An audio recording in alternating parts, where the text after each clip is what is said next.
Hello friend, blouse एवढे शिवत होते की त्यामध्ये कुठे जायला तर असं नटून थटून मिळत नाही. तर आता मी ते थोडा मेकअप करत आहे. साधा सिंपलच आहे, परंतु त्यानिमित्ताने म्हटलं मेकअप तरी आपण करून जाऊयात. तर आज आहे गणेश जयंती आणि मी चारवी ओवी, तिचे पप्पा आणि आमच्या बाजूवाले देखील आमच्याबरोबर जाण्यासाठी निघाले. तर ते कुठे, मी ज्या सोसायटीत अगोदर राहत होती तर तिथे दरवर्षी मागे गणेशोत्सव मोठ्या धूमधडाक्यामध्ये साजरा होतो. यापूर्वी देखील मी तुम्हाला इथले व्हिडिओ दाखवलेले आहेत.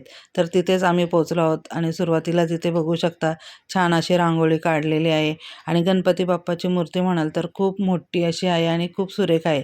त्याचबरोबर एक छोटी मूर्ती देखील ठेवलेली आहे. इथे गणपती बाप्पाचं दर्शन घेतलं आणि त्यानंतर मला माझ्या एका मैत्रिणीकडे जायचं होतं. तर त्या याच सोसायटीमध्ये राहतात आणि त्यांच्याकडे 1.5 दिवसाचा गणपती बाप्पा आहे. तर त्यांनी इथे हळदी कुंकवाचा देखील कार्यक्रम ठेवला होता आणि इथली देखील मूर्ती खूप छान आहे. तर सांगायचं म्हटलं ना तर यांचं स्वतःचाच गणपती बाप्पा मूर्तीचा कारखाना आहे नेरळमध्येच आणि खूप छान छान अशा मूर्त्या बनवतात. तर इथे त्यांच्याकडून मी हळदी कुंकवाचं वाण घेतलं आणि त्यांनी जेवणाचा पण भरपूर आग्रह केला, परंतु इथे मी काय जेवायला थांबली नाही, कारण की खाली मंडपामध्ये जेवणाची सोय होती आणि तिथेच आम्ही सर्व जेवायला देखील गेलो आणि आजचं जेवण खरंच खूप छान होतं. व्हिडिओ आवडला असेल तर लाईक करा. Bye bye.